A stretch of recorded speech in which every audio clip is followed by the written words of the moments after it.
안녕하세요. 실력과 점수를 한 방에 원펀치 토플 YBM 종로에서 토플을 가리키고 있는 영말입니다. 반갑습니다. 자, 여러분 뜨끈뜨끈한 소식이 왔습니다. 7월 26일서부터 그 토플에 새로운 라이팅 유형의 문제가 생긴다고 합니다. 이름하여 Writing for an Academic Discussion, 학문적 토론형 문제라고 하는데 과연 이게 뭔지 한번 알아가는 시간을 가져보도록 할까요? 어떤 변화가 있는 걸까요?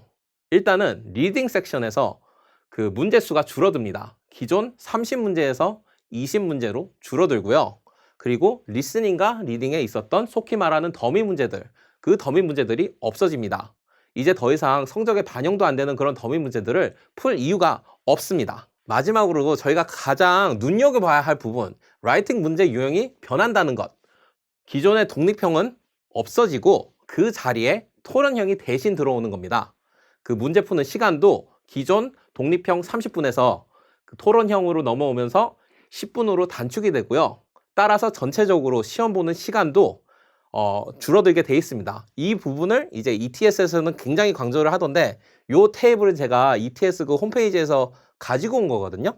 여기 보면은 2시간 이내, 그리고 이 부분을 되게 강조를 하시던데 살짝 말이 안 되는 부분도 있어요. 보시면은 여기 라이팅에 29분이라고 돼 있는데 통합형 20분에 토론형 10분을 더하면은 30분이 돼야 되는데 저는 수학 강사가 아니니까 이 부분은 넘어가도록 하겠습니다. 자, 그럼 좋습니다. 다 좋습니다. 뭐 시험도 짧아지고 다 좋은데 그럼 우리는 어떻게 해야지? 뭐 여러분과 저한테는 이게 제일 중요한 질문이지 않겠어요? 일단은 이런 변화들이 7월 26일부터 도입이 된다고 하는데 지금 제가 이 영상을 찍고 있는 날부터 한 80일 정도의 시간이 있어요. 그런데 목표 점수와 현재 점수의 차이가 크지 않으신 분들, 예를 들어 뭐 100점이 목표인데 80점대 중반이거나 아니면은 90점, 92점, 93점인 분들은 그냥 독립형을 준비하셔서 속전속결로 끝내시는 게 아무래도 마음이 더 편하시겠죠? 자, 그렇다면은 목표 점수와 현재 점수 차이가 애매하거나 좀 크신 분들, 이런 분들은 생각할 게 좀 있죠? 과연 이 남은 시간에 내가 목표 점수를 딸 수 있겠는가, 이런 점을 고려해 보셔야 될 거예요. 그 2달 안에 빡세게 공부해서 나는 목표 점수를 받을 자신이 있다라고 하시는 분들은 묻지도 따지도 말고 독립형을 준비하세요. 그런데 솔직히 자신이 없다 하시는 분들 걱정 안 하셔도 됩니다. 토론형도 같이 준비하시면 되거든요. 근데 이 말을 들었을 때 괜히 공부량이 늘어나는 거 아니야, 이렇게 걱정하시는 분들이 분명 계실 거예요. Don't worry.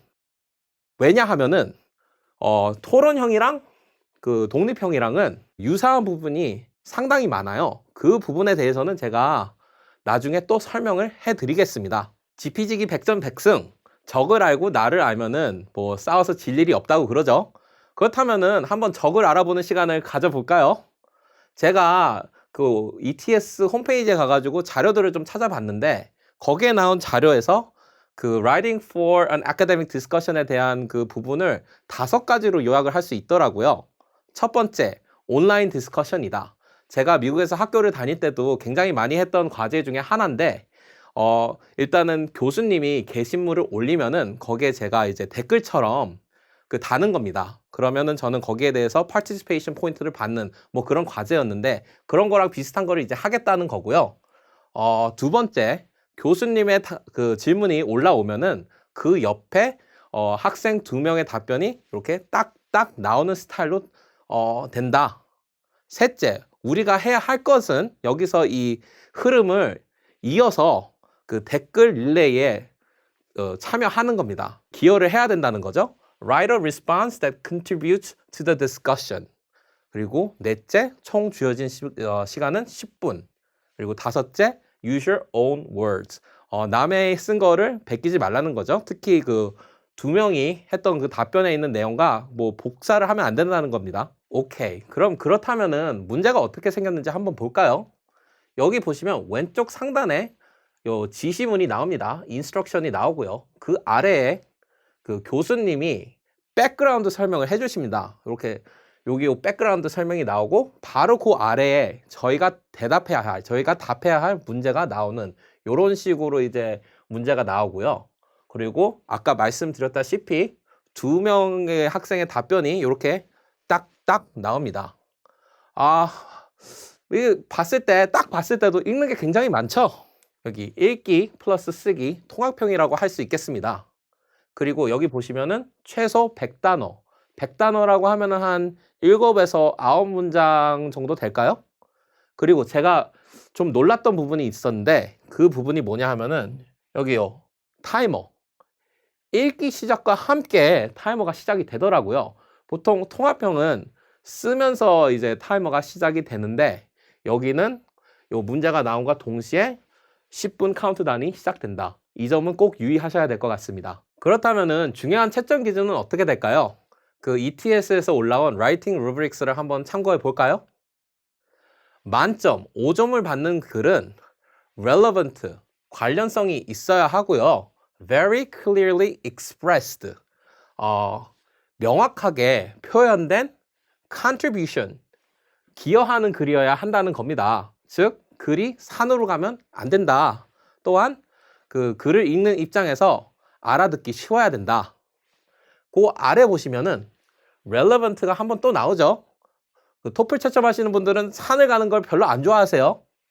well elaborated, 잘 구성된 논리가 있는 설명, 뒷받침하는 예시 또는 세부 내용 이런 게 있어야 하고요. 그리고 또 다양한 문장 구조와 정확한 언어 사용 또한 중요합니다. 물론 그 문법적, 어휘적 오류는 최대한으로 없어야 하고요. 자, 그렇다면 반면교사로 1점 글을 한번 볼까요? 1점 글은 아시다시피 5점 글이 하는 거랑 정반대를 하고 있습니다. ineffective contribution, 비효과적, 글을 썼는데 글을 쓴 게 아니다. 특히 주목해야 될 사항은 few or no coherent idea, 일관적이지가 않다.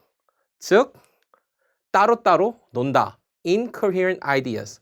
그리고 거기다가 더 주목해야 될 거는 minimal original language. 자기가 쓴 그 오리지널한 아이디어가 없다. 즉 어디서 가져다 왔다는 거죠. 카피했네. 여러분 이러면 안 된다. 아니 이거 근데 어디서 많이 봤죠? 어디서 많이 봤어요? 독립형 Writing Rubrics에 나온 내용이랑 거의 비슷해요. 거기서 독립형에서 5점을 받으려면은 effectively addresses the topic, 효과적으로 주어진 질문에 답을 해야 되고요. 거기서도 well organized and well developed, 논리의 흐름이 뭐 탄탄해야 되고요. 거기에다가 뭐 이거는 조금 다른데 unity, progression and coherence, 거기서도 일관성, 이 coherence라는 단어가 나오죠. 즉 글이 산으로 가면 안 된다. 거기에 덧붙여서 적절한 어휘와 올바른 문법, 거기에 문장 구조의 다양성, 이 정도면은 거의 뭐 복부 수준이라고 할 수 있죠. 결국 독립형에서 쓰는 글이나 토론형에서 쓰는 글의 에센스, 본질은 똑같다고 말씀드릴 수 있는 거고요.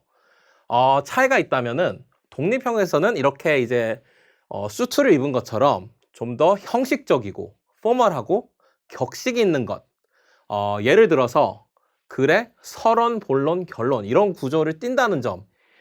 반면에 토론형은 마치 이렇게 마실 나가듯이 편하고 캐주얼하게 쓸 수 있다는 게 차이점이 되겠습니다. 분명 차이점은 있지만 둘 다 좋은 점수를 받기 위해서는 글의 논리가 탄탄하게 잘 구성되어져 있어야겠죠? 그런 논리적인 글을 이제 쓰는데 도움이 되도록 저희 YBM 종로 원펀치 토플에서는 그 템플릿을 제공해 드립니다. 제공되어진 템플릿과 트랜지션 워드를 사용해서 이제 논리의 뼈대를 만들고 그거를 토대로 글을 쓰다 보면은 글의 흐름이 아무래도 더 자연스러워지고 매끄러워지겠죠? 자, 그러면 마지막으로 요 새로 나온 유형 어떻게 풀어야 될까요? 일단은 여기요 지시문과 백그라운드 그냥 버립시다. 제가 아까 말씀드렸죠? 요 문제가 뜬과 동시에 요 타이머가 시작한다고. 솔직히 말해서 시간이 없습니다. 이거를 다 읽을 시간이 없어요. 차라리 그 시간에 글을 더 쓰는 게 더 낫지. 저희가 그 중요시하게 봐야 될 부분은 여기 여기. 그 교수님이 던지신 질문, 즉 우리가 이 직접적으로 답을 해야 되는 요 질문이 가장 중요해요. 요 부분을 읽으시고 어차피 여기 나오신 내용은 여기 학생들이 한 그 답변에서 얻을 수 있는 부분이 분명히 있거든요. 그래서 될 수 있으면, 물론 뭐 읽을 수 있으면 좋긴 한데 될 수 있으면 요 앞부분은 스킵해도 된다. 그러면 교수님이 물어보는 질문 유형, 제가 봤을 때 두 가지 유형이 있습니다. 첫째는 either A or B, A냐 B냐. 예를 들어서 찬성이냐 반대냐. 두 가지 선택지 중에 하나를 선택하는 것이 있고요. 나머지는 너는 뭐라고 생각해?류의 질문이 있겠습니다. 그 ETS에서 나온 자료 중에서 그 세상에서 가장 임팩트 있었던 발명품은 뭐라고 생각하는가라는 질문이 나왔었거든요.